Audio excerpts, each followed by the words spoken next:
আচ্ছা, কখনো কি এমন হয়েছে যে পাশের বাড়ির কেউ এত জোরে গান বাজাচ্ছে যে নিজের ঘরে বসে থাকাই মুশকিল? উফ। হ্যাঁ, হয়তো প্রায়ই হয়। অথবা ধরুন রাস্তায় বেরিয়ে দেখলেন ভয়ানক ট্রাফিক জ্যাম, কারণ হয়তো অন্য কেউ ভুল জায়গায় গাড়ি রেখেছে। এই যে বিরক্তি বা এই অসুবিধেগুলো, এগুলো আসলে এক ধরনের বাহ্যিক প্রভাব, তাই না? মানে অর্থনীতির ভাষায় যাকে বলে এক্সটার্নালিটি। একদম ঠিক বলেছেন। এক্সটার্নালিটি হলো আমাদের নেওয়া সিদ্ধান্তগুলোর সেই সব পার্শ্ব প্রতিক্রিয়া, সেটা ভালো হতে পারে, খারাপও হতে পারে, যা সরাসরি বাজারের দামে আসছে না। আমরা যখন কিছু করি আমরা তো নিজেদের লাভ ক্ষতির হিসেবটাই দেখি, তাই না?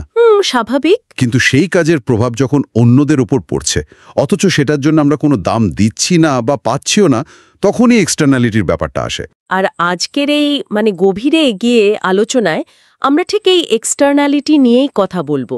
আমাদের আলোচনার ভিত্তি হল আর.এ.এল. হেলম্যানের লেখা public finance and public policy বইয়ের ৫ম অধ্যায়ের প্রথম অংশটা, 5.1। এই অংশে কি বলে এক্সটার্নালিটির ধারণা আর ব্যক্তিগত পর্যায়ে এর কি সমাধান হতে পারে সেগুলো নিয়ে বেশ ভালো আলোচনা আছে। হ্যাঁ, আমাদের আজকের লক্ষ্য হলো এক্সটার্নালিটি জিনিসটা আসলে কি, কেন এটা বাজারের সাধারণ কার্যকারিতাকে ব্যাহত করে, আর সবচেয়ে জরুরি কথা হলো কোনো সরকারি নীতি বা ধরুন হস্তক্ষেপ ছাড়াই একদম ব্যক্তিগত উদ্যোগের সমাধান কিভাবে সম্ভব। আমরা একটু দেখব যে মালিকানা বা ধরুন পারস্পরিক আলোচনা, এমনকি আমাদের নিজেদের আচরণ, এগুলো কিভাবে এই সমস্যার মোকাবেলায় সাহায্য করতে পারে। বেশ, তাহলে চলুন এই বিষয়টার আরও গভীরে যাই। আমরা প্রথমে এক্সটার্নালিটির সংজ্ঞা আর এর রকমভেদ বোঝার চেষ্টা করব। কিছু পরিচিত উদাহরণও দেখব, যেমন ওই যে ট্র্যাজেডি অফ দ্য কমন্সের ব্যাপারটা। তারপর আমরা বিশেষভাবে নজর দেব ব্যক্তিগত সমাধানের পথগুলোর দিকে, ব্যক্তিগত মালিকানা, কোজ থিওরেম, আলোচনার মাধ্যমে সমাধান। আর সবশেষে আমাদের আচরণ আর সামাজিক রীতিনীতির ভূমিকা। আচ্ছা, তাহলে বিষয়টা একটু ভেঙে দেখলে কেমন হয়? এক্সটার্নালিটি আসলে কি? খুব সহজ করে বললে এক্সটার্নালিটি হলো এমন একটা প্রভাব, হতে পারে খরচ বা সুবিধা, যা দুটো পক্ষের লেনদেনের বাইরে গিয়ে তৃতীয় কোনো পক্ষের ওপর পড়ছে, আর যার জন্য কোনো পয়সা দেওয়া বা নেওয়া হচ্ছে না। ধরা যাক রবিনসন ক্রুসো একা একটা দ্বীপে মাছ ধরছেন। তিনি তো নদীর সব মাছের মালিক, কোনো সমস্যা নেই। একা থাকলে তো নেই। কিন্তু যদি আরেকজন কেউ এসে নদীর উজানে একটা ফ্যাক্টরি খোলে আর বর্জ্য ফেলে জলটা দূষিত করে দেয়, তাহলে তো ক্রুসোর মাছ ধরার ক্ষতি হলো। এটা হলো একটা নেগেটিভ এক্সটার্নালিটি বা বাহ্যিক খরচ। ও আচ্ছা। উল্টো দিকে যদি ফ্যাক্টরি থেকে এমন কিছু বের হয় যা মাছের খাবার যোগায় আর তার ফলে মাছের সংখ্যা বেড়ে যায়, তবে সেটা হবে ইতিবাচক এক্সটার্নালিটি, বাহ্যিক সুবিধা।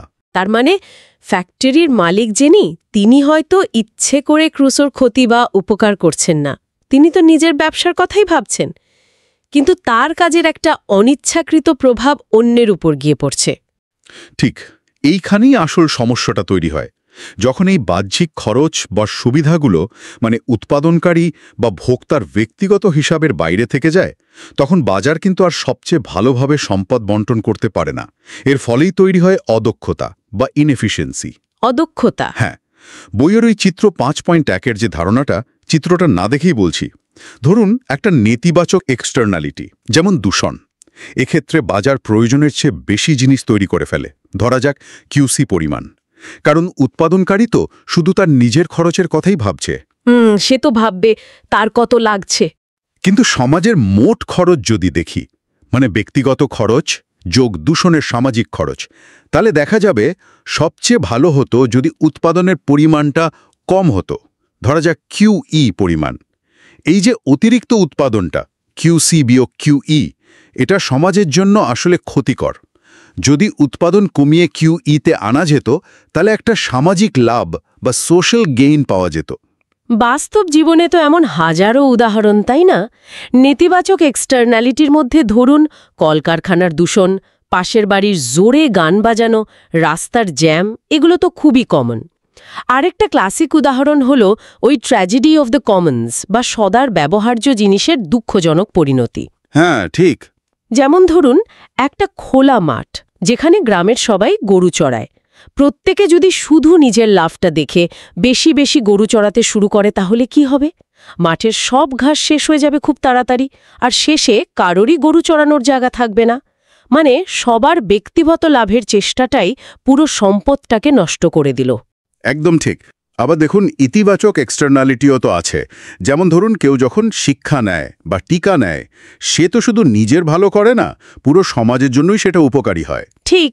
একজন শিক্ষিত বা সুস্থ মানুষ সমাজের উৎপাদনশীলতা বাড়ায়।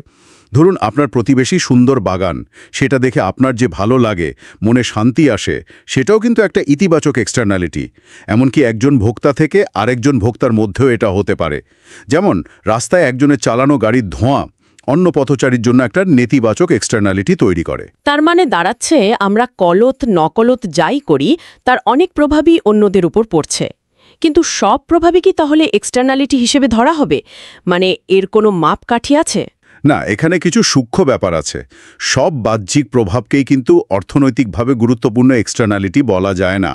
যেমন ধরুন, ইনফ্রামার্জিনাল এক্সটার্নালিটি।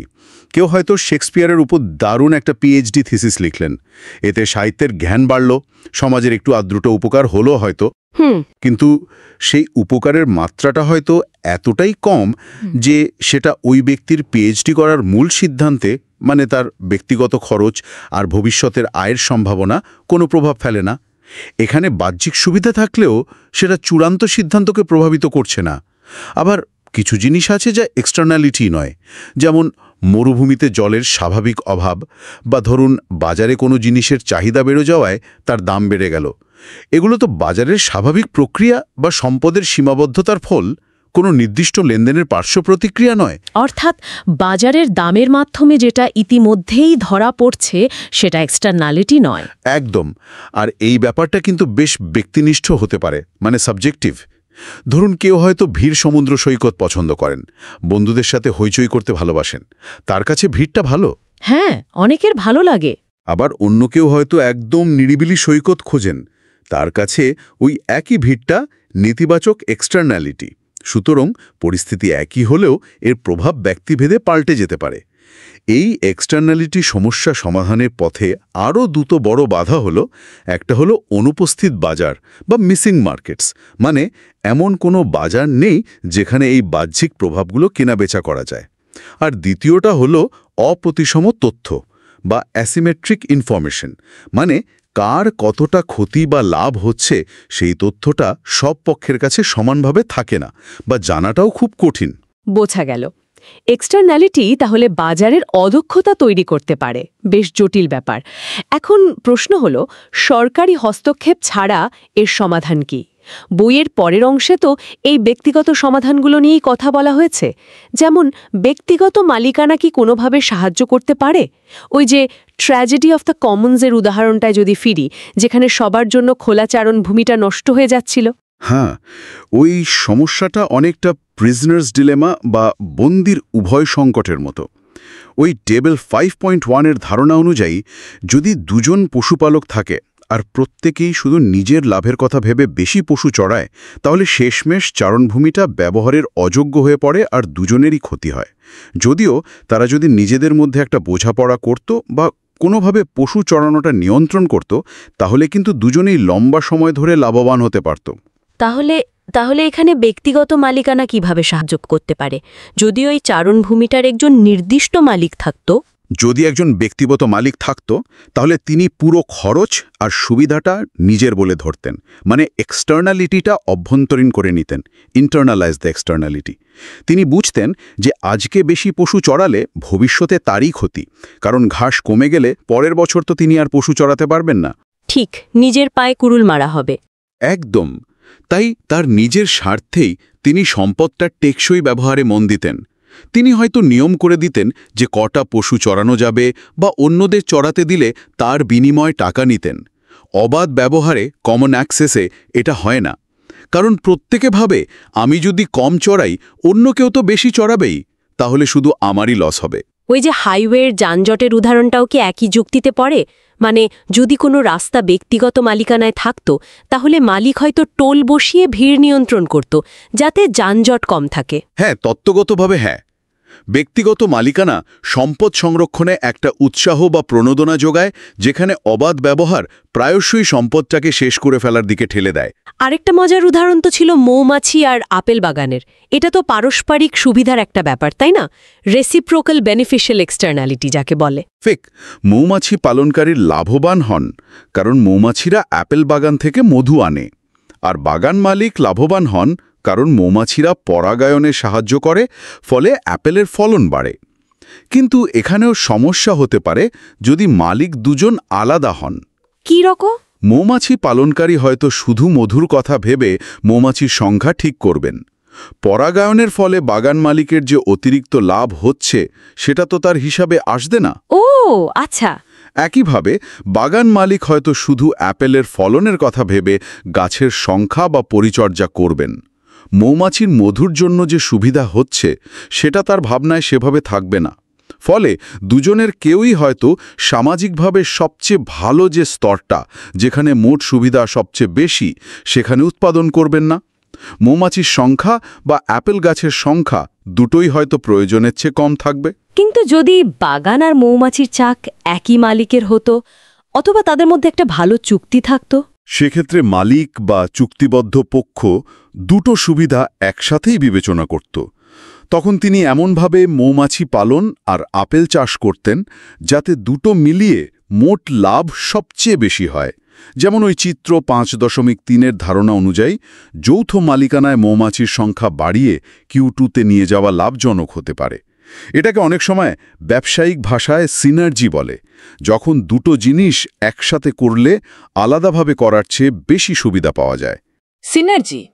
যদিও মনে রাখতে হবে, বাস্তবে কোম্পানিগুলোর একত্রীকরণ বা মার্জার কিংবা অধিগ্রহণ বা অ্যাকুইজিশনের পেছনে সবসময় এমন সিনার্জির উদ্দেশ্য নাও থাকতে পারে। অনেক সময় হয়তো বাজার দখল করা বা প্রতিযোগিতা কমানো বা এমনকি ম্যানেজারদের ব্যক্তিগত লাভের চেষ্টাও থাকে। তার মানে ব্যক্তিগত মালিকানা একটা বেশ শক্তিশালী হাতিয়ার হতে পারে এক্সটার্নালিটি সামলানোর জন্য। কিন্তু এর কি কোনো সমস্যা বা চ্যালেঞ্জ নেই? যেমন ধরুন, একটা কমন সম্পদকে হঠাৎ করে ব্যক্তিগত মালিকানায় আনলে কি হতে পারে? সবার তো ভালো নাও লাগতে পারে। অবশ্যই চ্যালেঞ্জ আছে। প্রথম এবং সবচেয়ে গুরুত্বপূর্ণ হল এর বণ্টনগত প্রভাব বা ডিস্ট্রিবিউশনাল কনসিকোয়েন্সেস।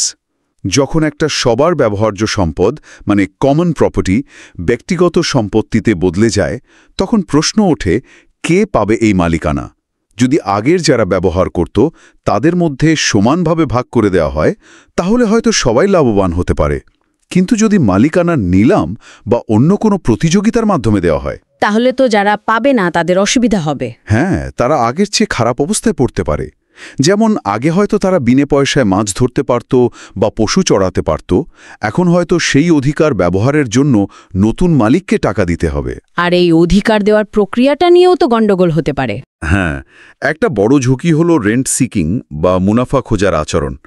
মানে হলো, যখন সরকার কোনো মূল্যবান অধিকার দেয়, যেমন জমির মালিকানা বা কোনো লাইসেন্স, তখন অনেকেই সেই অধিকার পাওয়ার জন্য সরকারের উপর প্রভাব খাটানোর চেষ্টা করে, লবিং করে বা অন্য উপায়ে সম্পদ আর সময় নষ্ট করে।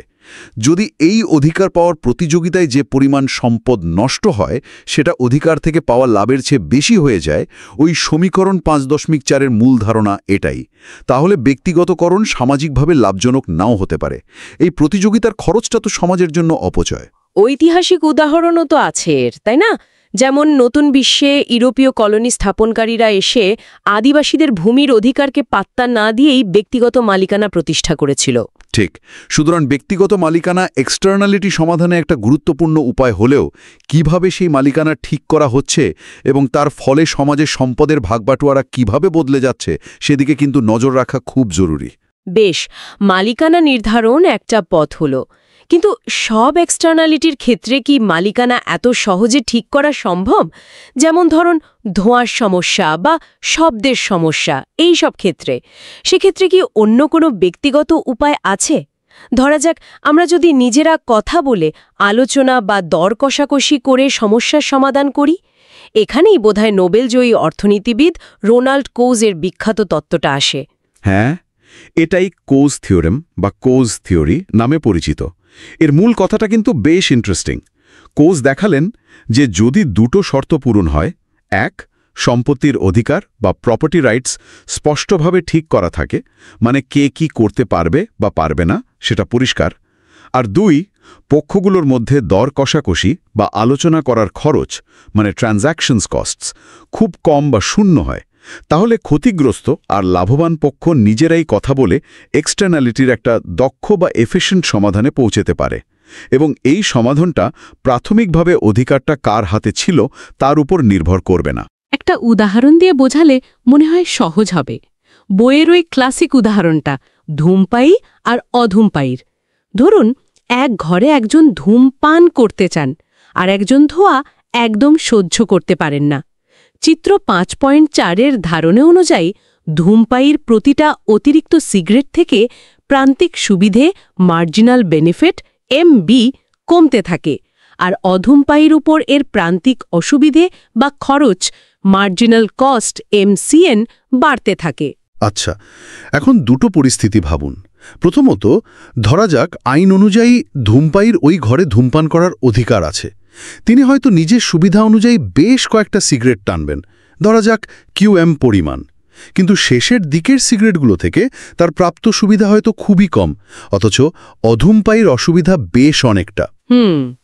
এই অবস্থায় অধূমপায়ী যদি ধূমপায়ীকে কিছু টাকা অফার করেন কয়েকটা সিগারেট কম টানার জন্য, এবং সেই টাকার পরিমাণ যদি ধূমপায়ীর ওই সিগারেটগুলো থেকে পাওয়া সুবিধার চেয়ে বেশি কিন্তু অধূমপায়ীর অসুবিধার চেয়ে কম হয়, তাহলে একটা লেনদেন সম্ভব, তাই না? হ্যাঁ, হতে পারে। দর কষাকষি চলতে চলতে তারা এমন একটা জায়গায় পৌঁছাতে পারেন, ধরুন QE পরিমাণ, যেখানে ধূমপায়ীর শেষ সিগারেটটা থেকে পাওয়া প্রান্তিক সুবিধা আর অধূমপায়ীর প্রান্তিক অসুবিধা ঠিক সমান হয়। MBS = MCN। এটাই অর্থনৈতিকভাবে দক্ষ ফলাফল। আর যদি অধিকারটা উল্টো হতো, মানে অধূমপায়ীর পরিষ্কার বাতাসের অধিকার আছে, তার অনুমতি ছাড়া ধূমপান করা যাবে না? সেক্ষেত্রে শুরুতে ধূমপান বন্ধ থাকবে, শূন্য পরিমাণ, কিন্তু প্রথম সিগারেটটা থেকে ধূমপায়ীর প্রান্তিক সুবিধা অনেক বেশি, অথচ অধূমপায়ীর অসুবিধা প্রায় শূন্য। তাই ধূমপায়ী হয়তো অধূমপায়ীকে কিছু টাকা অফার করতে পারেন কয়েকটি সিগারেট টানার অনুমতি দেওয়ার জন্য। এক্ষেত্রেও দর কষাকষি করে সেই একই দক্ষ পরিমাণ QE-তেই পৌঁছানো সম্ভব, যেখানে প্রান্তিক সুবিধা আর প্রান্তিক খরচ সমান। তার মানে কোজ থিওরেমের সবচেয়ে ইন্টারেস্টিং দিকটা হলো অধিকারটা কার হাতে সেটা বড় কথা নয়। আলোচনার সুযোগ আর স্পষ্ট অধিকার থাকলে সমস্যার একটা কার্যকর সমাধান সম্ভব, অন্তত তত্ত্বের দিক থেকে। কে কাকে টাকা দেবে সেটা অধিকারের ওপর নির্ভর করছে, কিন্তু শেষ পর্যন্ত কতটুকু ধূমপান হবে, মানে দক্ষ পরিমাণটা, সেটা একই থাকছে। দারুণ তো। হ্যাঁ, মূল ধারণা এটাই। তবে দুটো জিনিস মনে রাখতে হবে। এক, এই টাকা লেনদেনের ফলে আয়ের পুনর্বণ্টন হয়, যা সামান্য হলেও চাহিদার ওপর প্রভাব ফেলতে পারে। এটাকে বলে ইনকাম এফেক্ট, যেমন চিত্র 5.5-এ দেখানো হয়েছে, যদিও কোজ থিওরেম সাধারণত এই প্রভাবটাকে খুব ছোট বা নগণ্য ধরে নেয়। আচ্ছা। আর দুই, অধিকার কার হাতে তার ওপর নির্ভর করে কে কতটা সতর্ক থাকবে বা থাকবে না। Incentive not to be negligent. যেমন দূষণকারী যদি জানে দূষণের অধিকার তারই, তাহলে দূষণ কমানোর জন্য তার যথেষ্ট উৎসাহ নাও থাকতে পারে। এই কারণে অনেক সময় পলিউটার পেস প্রিন্সিপাল বা দূষণকারী পরিশোধ করবে নীতিটা ব্যবহার করা হয়, যাতে দূষণকারী তার কাজের সামাজিক খরচের ব্যাপারে সচেতন থাকে। শুনতে তো দারুণ লাগছে তত্ত্বটা, কিন্তু বাস্তব জগতের দিকে তাকালে প্রশ্ন জাগে, যদি এটা এতই কার্যকর, তাহলে চারপাশে এত অমীমাংসিত এক্সটার্নালিটির সমস্যা কেন? পরিবেশ দূষণ, যানজট, শব্দদূষণ, এগুলো নিয়ে তো সবসময় আমরা দর কষাকষি করে সমাধান করে ফেলি না। তাহলে কোজ থিওরেমের সীমাবদ্ধতা কোথায়?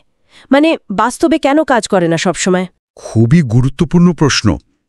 তত্ত্বগতভাবে এটা খুব আকর্ষণীয় হলেও বাস্তবে কোজ থিওরেম প্রায়শই কাজ করে না। এর পেছনে বেশ কয়েকটা কারণ আছে। 1 নম্বর হল অস্পষ্ট বা অসম্পূর্ণ অধিকার, আনক্লিয়ার অর ইনকমপ্লিট রাইটস। অনেক ক্ষেত্রে সম্পত্তির অধিকার বা কে কি করতে পারবে তা আইনত বা সামাজিকভাবে পরিষ্কার থাকে না। নদীর জলের উপর কার কতটা অধিকার, বাতাসের উপর, এগুলো নিয়ে বিতর্ক থাকলে দর কষাকষি শুরুই করা কঠিন। ঠিক। 2, উচ্চ লেনদেন খরচ, হাই ট্রানজ্যাকশনস কস্টস। বাস্তবে দরকষাকষি করা, তথ্য জোগাড় করা, চুক্তি তৈরি করা এবং সেটা কার্যকর করার জন্য অনেক সময়, শ্রম আর টাকা লাগে। ধরুন, রাস্তায় জ্যামের সময় কে আগে যাবে তা নিয়ে প্রতিটা ড্রাইভার যদি দরকষাকষি শুরু করে, তাহলে লেনদেন খরচ এত বেশি হবে যে পুরো ব্যাপারটা অবাস্তব হয়ে যাবে। সেটা তো বটেই। ৩. অপ্রতিসম তথ্য, অ্যাসিমেট্রিক ইনফরমেশন। এক পক্ষের ক্ষতি বা অন্য পক্ষের সুবিধা ঠিক কতটা সেটা জানা বা যাচাই করা প্রায় খুব কঠিন। দূষণকারী হয়তো তার লাভের অঙ্ক বাড়িয়ে বলবে, আর ক্ষতিগ্রস্ত ব্যক্তি তার ক্ষতির পরিমাণ। সঠিক তথ্যের অভাবে ন্যায্য ক্ষতিপূরণ ঠিক করা যায় না। হ্যাঁ, এটা একটা বড় সমস্যা। ৪ নম্বর, সমষ্টিগত কাজের সমস্যা, কালেকটিভ অ্যাকশন প্রবলেম। যখন এক্সটার্নালিটির প্রভাব অনেকের উপর পড়ে, যেমন একটা ফ্যাক্টরির দূষণে পুরো এলাকার মানুষ ক্ষতিগ্রস্ত, তখন সবার একসাথে হয়ে সংগঠিত হওয়া, দর কষাকষি করা এবং খরচ ভাগাভাগি করা খুব কঠিন হয়ে পড়ে। এখানে ফ্রি রাইডের সমস্যা দেখা দেয়। প্রত্যেকে ভাবে অন্য কেউ উদ্যোগ নিক, আমি সুবিধাটা এমনিতেই পেয়ে যাব। ও আচ্ছা, কেউ দায়িত্ব নিতে চায় না। ৫. ব্যক্তিগত বা আচরণগত বাধা। অনেক সময় মানুষ নীতিগত বা মানসিক কারণে দর কষাকষি বা আর্থিক লেনদেনে রাজি হয় না। যেমন কেউ হয়তো টাকা দিয়ে পোস্ট অফিসের লাইনে জায়গা কিনতে চাইবে না, বা অন্যের এই প্রস্তাবকে অপমানজনক মনে করবে। আবার ওই যে কিন্ডারগার্টেনে দেরিতে সন্তানকে আনতে গেলে জরিমানা চালু করার পর দেখা গিয়েছিল কিছু অভিভাবক আরও বেশি দেরি করছেন, কারণ তারা ভাবছেন টাকা দিয়েই তো পার পাওয়া যাচ্ছে। নৈতিক দায়িত্ববোধটা কমে গিয়েছিল। ইন্টারেস্টিং। আর ৬. আইনি সীমাবদ্ধতা। অনেক ক্ষেত্রে আইনি হয়তো এ ধরনের ব্যক্তিগত চুক্তি বা দর কষাকষিকে নিষিদ্ধ করে। যেমন কোনো ঐতিহাসিক স্থাপত্যের ক্ষতি করে পাশে বাড়ি বানানোর জন্য মালিককে টাকা দিয়ে রাজি করানো আইনত সম্ভব নাও হতে পারে। তার মানে দাঁড়াচ্ছে, কোটস থিওরেম আমাদের একটা গুরুত্বপূর্ণ দিক নির্দেশনা দেয় যে কিভাবে ব্যক্তিগত আলোচনার মাধ্যমে সমাধান আসতে পারে, কিন্তু বাস্তব জগতের এই সব জটিলতাগুলো এর প্রয়োগকে খুব সীমিত করে ফেলে। ঠিক তাই। তবে এর কিছু বাস্তব প্রয়োগ বা প্রতিফলনও আমরা কিন্তু দেখি। যেমন নিম্বি, নট ইন মাই ব্যাকইয়ার্ড, বা আমার বাড়ির পাশে নয় মনোভাব। আমরা সবাই চাই বিদ্যুৎ কেন্দ্র হোক, আবর্জনা ফেলার জায়গা হোক বা কারাগার তৈরি হোক, কিন্তু কেউই নিজের বাড়ির আশেপাশে এগুলো চায় না। একদম। অনেক সময় এই ধরনের প্রকল্প নেওয়ার আগে সরকার বা সংস্থা স্থানীয় বাসিন্দাদের কিছু ক্ষতিপূরণ বা সুবিধা দেয়, যা এক ধরনের কোজিয়ান বার্গেনিংয়ের উদাহরণ বলা যেতে পারে। আবার কোনো অনাকাঙ্ক্ষিত স্থাপনার পাশে বাড়ির দাম কমে যাওয়াটাও মার্কেট ক্যাপিটালাইজেশন, এক ধরনের অন্তর্নিহিত ক্ষতিপূরণ হিসেবে কাজ করে। যদিও মানুষ সবসময় আর্থিক ক্ষতিপূরণ নিতে রাজি হয় না, বিশেষ করে যদি নৈতিক আপত্তি থাকে বা ভবিষ্যতের স্বাস্থ্য ঝুঁকি নিয়ে অনিশ্চয়তা থাকে। তাহলে ব্যক্তিগত মালিকানা আর দর কষাকষির বাইরে কি আর কোনো ব্যক্তিগত উপায় আছে এক্সটার্নালিটি সামলানোর?